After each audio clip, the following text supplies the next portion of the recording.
Bonjour, c'est Ursule encore. On est le 26 février 2026. Alors, je viens sonner la trompette aujourd'hui encore et je viens proclamer le retour de notre Seigneur Jésus-Christ.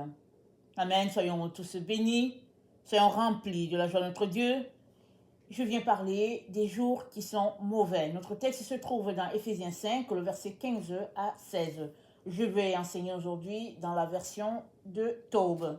Amen, Éphésiens 5, le verset 15. Soyez vraiment attentifs à votre manière de vivre. Ne vous montrez pas insensés, mais soyez des hommes sensés qui mettent à profit le temps présent, car les jours sont mauvais. Alors nous sommes encouragés à mettre notre temps présent à profit et c'est dit, les jours sont mauvais. Alors, comment pouvons-nous mettre ce temps à profit? Dans la version de Louis II, c'est dit de racheter le temps. Alors, comment pouvons-nous mettre ce temps à profit? C'est dit, au verset 17 qui suit, c'est dit, ne soyez pas inintelligents, mais comprenez quelle est la volonté du Seigneur. Donc, mettre le temps à profit a été rattaché à l'intelligence. Et de quelle intelligence s'agit-il? Il ne s'agit pas de l'intelligence du monde. Il ne s'agit pas de l'intelligence que notre monde définit. Mais il s'agit ici de l'intelligence enseignée par Dieu, apprise par Dieu.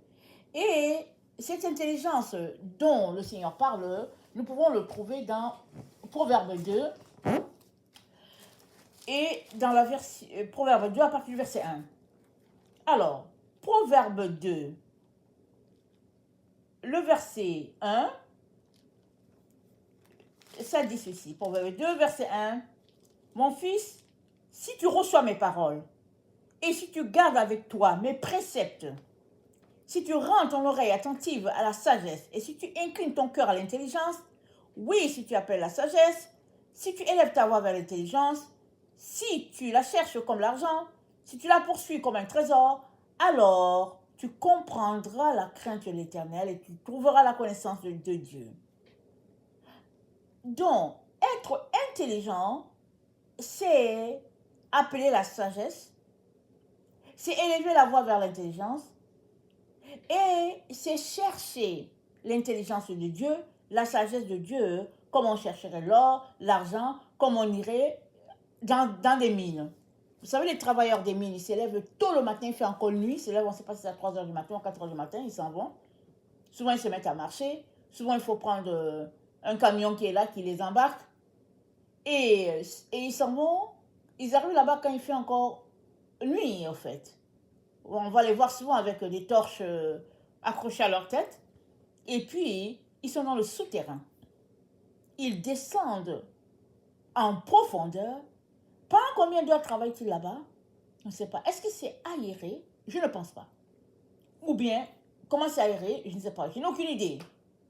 Et quand ils sortent de là, il fait nuit. Ils sortent de là, ils s'en vont chez eux. On ne sait même pas s'ils dorment à peine 3-4 heures, qu'il faudrait encore retourner le lendemain. Et souvent, hein, ils rentrent bredouilles parce qu'ils n'ont rien trouvé. Et s'ils trouvent quelque chose, il faut, soit ça appartient au propriétaire, soit tu es payé en fonction de l'objet que tu as trouvé, le matériel que tu as trouvé, et combien ça pèse et tout. C'est difficile. C'est difficile. Il y en a, en plus de cela, qui y laissent leur vie finie à jamais. Ils sont partis chercher l'or, l'argent, le bauxite, quoi que, en tout cas, le diamant, on ne sait pas comment c'est. Je n'ai aucune idée de comment on extrait les choses. Mais tout ce que je sais, c'est que c'est laborieux. Chercher des trésors. Et c'est dit, racheter le temps, c'est chercher Dieu à la manière de ceux-là qui vont chercher les objets précieux. C'est chercher Dieu à cette manière-là. Et ça implique que tu puisses t'engager totalement, à 100%. Parce que tu ne peux pas en même temps dire que tu es quelqu'un qui cherche dans les mines et en même temps dire que tu es quelqu'un qui fait autre chose. Comme quelqu'un qui va à l'école, tu ne peux pas faire les deux. C'est l'un ou c'est l'autre. Quand tu choisis la voie d'aller rechercher les matériaux précieux, tu oublies l'autre voie. Et voilà comme ça que les gens sacrifient leur vie sur un point et ils oublient l'autre côté. Ils n'ont plus d'amis, à moins que le week-end, c'est là leur temps de repos. Alors samedi et dimanche, ils vont se reposer, sachant que dès que lundi arrive, le camion est là pour les ramasser, pour les amener à ces endroits où on travaille. Tout cela pour dire que c'est un travail où tu es engagé à 100%, tu le fais sachant que si tu n'as rien, si tu ne récoltes rien, tu n'as rien, et tu comptes sur Dieu, qui va te garder et qui va te donner ton pain. Alors, c'est comme ça que Dieu nous appelle à le chercher. Parce que les jours sont mauvais. Et puisqu'on a pris l'exemple des mines, ce serait que tu oublies les mines. Tu oublies tout autre métier. Et que tu te mettes comme ça pour chercher Dieu. Alors, tu pourrais t'arrêter pour dire, ok, après je mange de quoi? Amen? Et la question est normale. Tu pourrais dire, ok, si je cherche Dieu comme ça, là, mais qu'est-ce que je vais manger? Mais le Dieu, là, qui t'a créé, il va te dire comment manger. Si tu passes ton temps à lire sa parole, à prier, à chercher sa face, lui-même est capable de dire, lève-toi, va manger, parce que si tu ne manges pas, tu ne vas pas tenir. La Bible nous dit que Élie a marché, il s'est retrouvé dans une grotte, parce qu'il était dans un état de découragement, et il espérait mourir. Mais qu'est-ce que Dieu a fait? Dieu a envoyé un corbeau pour le nourrir. Dieu a envoyé un corbeau pour le nourrir. Je pense 2 fois ou 3 fois, je ne me rappelle plus. Et après, Dieu l'a dit, reprends les forces et va à tel endroit. Ça dit, Élie, sa seule prière, c'est de mourir parce qu'il en avait assez. Mais Dieu a dit, ce n'était pas le temps de Dieu. Il y avait encore du temps pour Élie sur la terre. Dieu lui a dit, mets-toi à marcher et Dieu vient le fortifier. Tout cela pour te dire que racheter le temps revient à tout remettre entre les mains de Dieu. À t'engager à le suivre en tant que ton Dieu et ton maître et à compter sur lui pour ta survie à tous les niveaux. Et dans Ephésiens 5, au verset 6, je vais lire dans la version de Taube, c'est dit que personne ne vous dupe par de spécieuses raisons. C'est bien tout cela qui attire la colère de Dieu sur les rebelles. Que personne ne vous dupe sur des spécieuses raisons. Alors, raisons spécieuses, c'est des justes apparences, des belles apparences. C'est des choses sans valeur. C'est quelque chose d'illusoire. C'est une illusion de vérité. Alors c'est dit que personne ne te dupe par des illusions de vérité, par des mensonges, te faisant croire que t'éclater dans les plaisirs de ce monde, c'est ça la vie. C'est dit que personne ne te dupe. Mais sois intelligent. Et l'intelligence dont il est question ici, c'est de chercher Dieu comme tu chercherais un matériel précieux, un matériau précieux. De l'or, de l'argent, du bauxite, toutes ces choses-là qui sont si rares, c'est ça que Dieu nous appelle à faire quand on veut racheter le temps. Et quand tu rachètes le temps, tu ne le rachètes pas pour toi seul, tu le rachètes pour tout le monde. Toi, les amis, les gens de ta famille, la génération et tout. Et racheter le temps. Pourquoi? Parce que nous savons tous que le temps n'est pas sous notre contrôle. C'est Dieu qui a le temps en main, qui le contrôle. C'est lui qui décide de faire arrêter telle situation ou telle autre. Donc, on ne peut jamais dire ok, on va bloquer le temps à tel endroit, on va faire ceci, on va dresser le soleil en plein midi à tel endroit. On ne peut pas. C'est Dieu qui contrôle le temps. Donc, toi et moi, en tant qu'un être humain, on n'a aucun pouvoir sur le timing de Dieu, son calendrier. Par contre, si nous lui donnons toute notre vie et que nous dépendons de lui, alors lui va nous communiquer.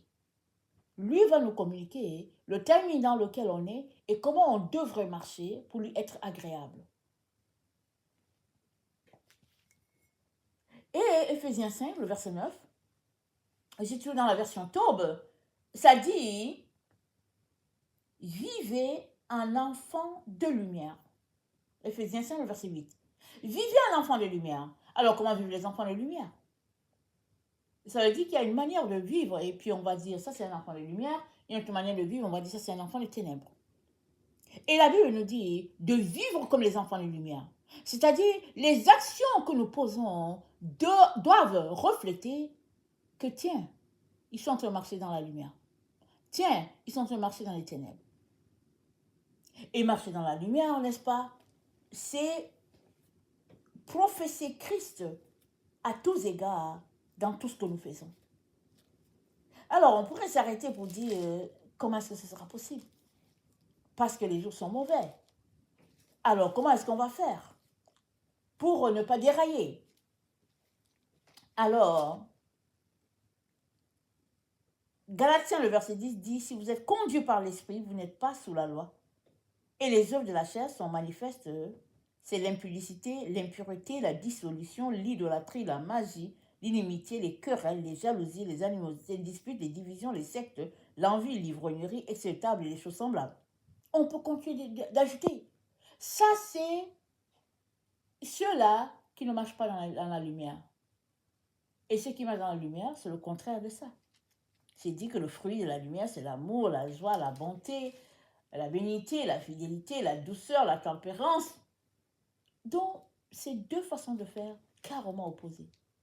Tu ne peux pas décider aujourd'hui en disant, ok, aujourd'hui je serai gentil, j'ai un bon salaire, je serai gentil envers tout le monde, je vais professer la joie, le bonheur, et puis voilà. Et demain, tu décides que demain c'est ton jour de méchanceté et tu seras méchant. Tu ne peux pas suivre deux voies différentes. Soit tu t'es engagé à suivre Jésus, c'est-à-dire que tu es embarqué sur la voie pour lui ressembler, à tout point de vue, soit tu refuses Jésus et tu marches loin de lui. Alors, les deux manières de vivre sont très distinctes. On ne peut pas les confondre. Dans Matthieu 25, Jésus-Christ, enseignant ses disciples sur la fin des temps, leur dit ce que ce sera à la fin des temps. Il dit, toutes les nations seront assemblées devant le Fils de l'homme. Il séparera les uns d'avec les autres, comme le berger sépare les brebis d'avec les boucs. Voilà, c'est déjà, il y a déjà ce clivage-là, une séparation entre les brebis et puis les boucs. C'est déjà deux types d'animaux différents. Maintenant, que font les brebis? Les brebis, elles ont donné à manger, elles ont donné à boire, elles ont vécu les gens, elles sont souciées des malades, elles ont pris soin des prisonniers. Ça dit, les brebis étaient là au bon soin des autres. Elles ont fait tout cela. Pas qu'elles attendaient quelque chose, elles l'ont fait tout simplement parce que c'est comme ça que ça marche dans la maison de Dieu et c'est comme ça que ça marche pour tous ceux-là qui veulent racheter le temps. Les boucs vont aussi venir devant Dieu pour espérer d'être accueillis par lui. Il va dire que non, je vous rejette. Parce que j'ai eu faim, vous ne m'avez pas donné à manger, j'ai eu soif, vous ne m'avez pas donné à boire, j'étais nu, vous ne m'avez pas vêtu. Et puis, j'étais en prison, vous n'êtes pas venu me visiter. J'étais malade, vous n'êtes pas venu me visiter. Et puis, ils vont dire, mais quand est-ce que tu as eu ça, hein? On ne t'a pas vu sur la terre. On ne t'a pas vu. Quand est-ce que tu as eu? Jésus-Christ va leur dire, à chaque fois que vous n'avez pas fait cela, l'un de ceux-là, c'est à moi que vous n'avez pas fait. En d'autres mots, on retourne dans le message de notre Seigneur Jésus-Christ qui dit, d'aimer ton prochain comme toi-même. Ce que tu aimerais qu'on te fasse, fais-le pour l'autre. Jésus-Christ, tu ne le vois pas avec tes yeux. Dieu le Père, tu ne le vois pas avec tes yeux, mais ton prochain, tu le vois. Ton prochain, tu connais ses besoins. Tu le vois, c'est pas caché, c'est devant tes yeux. Tu vois très bien que il a un besoin. Elle a un besoin. Alors, pourquoi faire comme si tu n'as pas vu? Vas-y. Va plus loin que ce que tes yeux voient. Va te renseigner. Va bénir. Implique-toi. Implique-toi. On vit dans un monde où les gens sont remplis d'égoïsme et de manque de considération envers les autres. C'est pas si compliqué de bénir. Alors, si tu es capable de mettre ton enfant à l'école et savoir que de l'autre côté de la rue, il y a des enfants qui ne vont pas à l'école, c'est que tu es aussi capable de les mettre à l'école. Tu es capable d'acheter des cahiers, des crayons et puis des chaussures pour les remettre à ces enfants-là pour qu'ils aillent aussi à l'école. On vit dans un monde où on est centré sur soi. On essaie de justifier notre comportement par toutes sortes de raisons qui ne tiennent pas devant Dieu. Racheter le temps reviendrait, n'est-ce pas, à quitter ces vaines manières de faire là et d'épouser la manière de Dieu. Éphésiens 5, le verset 11 dit « Ne vous associez pas aux œuvres des ténèbres, démasquez-les plutôt. » Alors, si on revient sur notre texte qui se trouve dans Matthieu 25, où notre Seigneur a fait la séparation entre le comportement des brebis et le comportement des boucs, démasquer les œuvres des ténèbres reviendrait, n'est-ce pas, à dénoncer le comportement des boucs. Le fait de voir un besoin et de faire comme si on n'a pas vu. Et de dire, Seigneur, quand est-ce que tu as été en prison, on t'a pas vu? Quand est-ce que tu as été malade, on n'a pas su? Quand est-ce que tu as eu un besoin et puis on ne savait pas? Jésus-Christ dit, chaque fois que vous ne l'avez pas fait à l'un de ceux-là, c'est à moi que vous ne l'avez pas fait.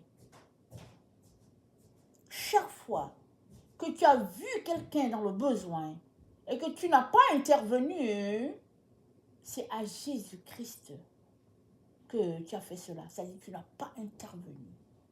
Pourquoi? Parce que Jésus-Christ s'identifie à chacun d'entre nous. Et nous sommes appelés enfants de Dieu. Pourquoi? Parce que nous avons été régénérés par une semence incorruptible. Et la semence incorruptible, c'est quoi? C'est l'Esprit de Dieu en nous.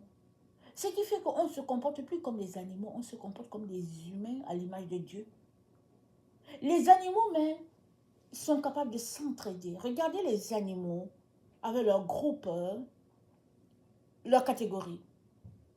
Alors, une antilope qui est là, elle va aller aider les antilopes. Les éléphants qui sont là, ils vont se regrouper entre eux parce qu'ils vont regarder, ils vont voir que tiens, ils sont de la même espèce. Les zèbres sont regroupés entre eux, ils vont voir qu'ils sont de la même espèce. Ils ne seront pas avec les autruches. Ça dit, les animaux savent reconnaître qu'ils sont de la même espèce et ils savent s'entraider.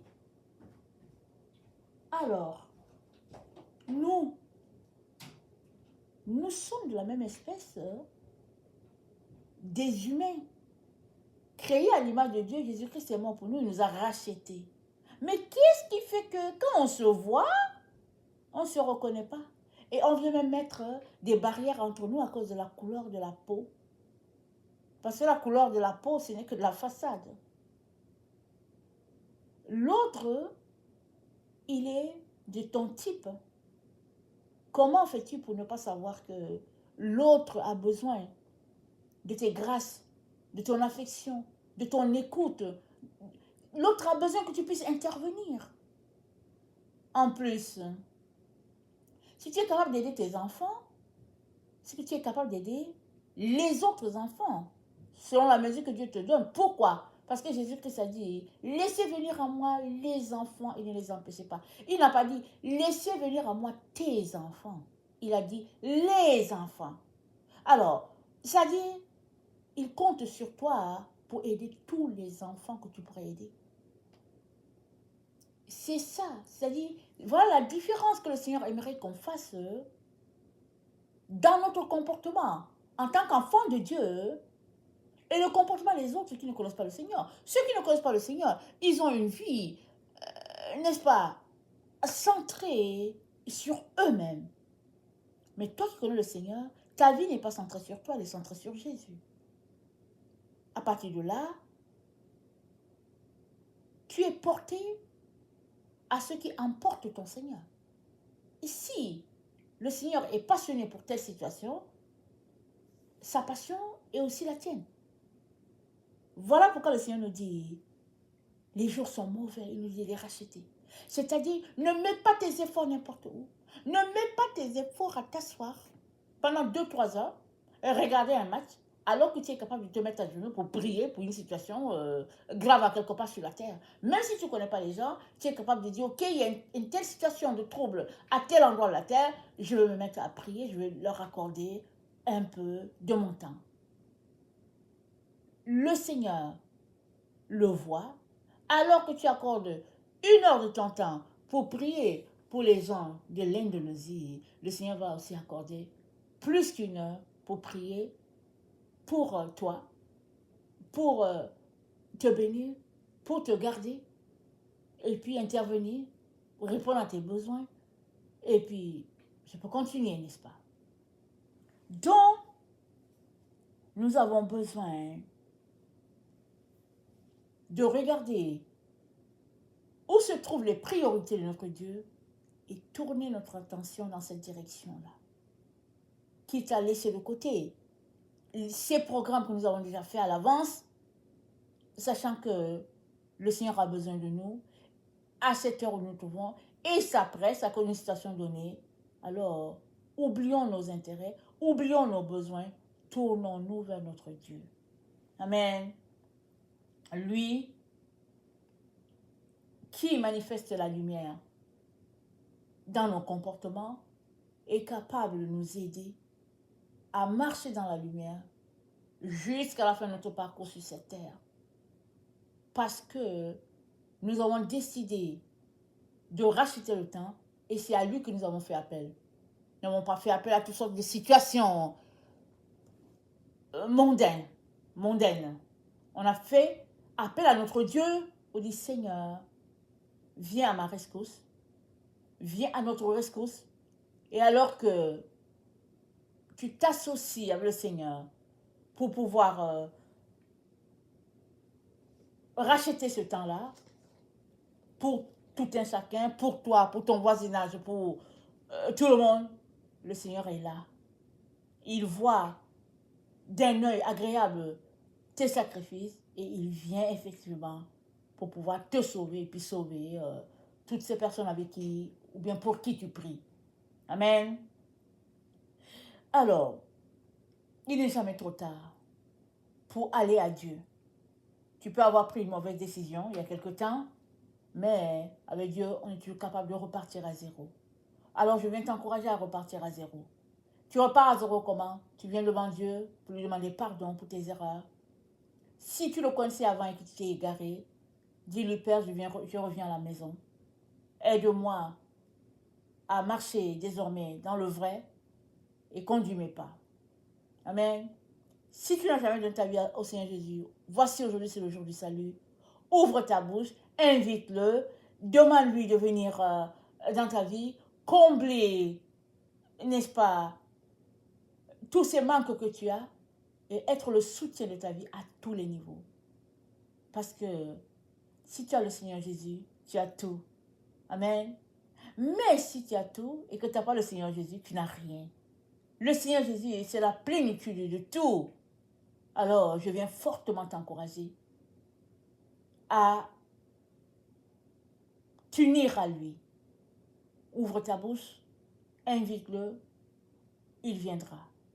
Il t'accordera son Saint-Esprit pour que tu marches désormais avec lui et de gloire en gloire. Amen. Il est capable de t'aider. Il est capable de te faire traverser le désert dans lequel tu es. Il est capable de faire que tu puisses arriver à la maison du Père. Comment? Donne-lui ta vie. Tu ne le regretteras pas. Donne-lui ta vie. Et ne regarde pas en arrière. Une fois que tu donnes ta vie à Jésus, ne regrette pas en arrière. Avance seulement. Et le Dieu de paix viendra et t'aidera, t'ajoutera le temps, ou bien te fera sauver toutes ces heures que tu as perdues dans ta vie, afin que tes jours puissent compter devant Dieu, les jours des tiens, les jours des personnes pour qui tu pries. Voilà le Dieu que nous servons. Que le Seigneur bénisse sa parole. Amen et alléluia. Amen.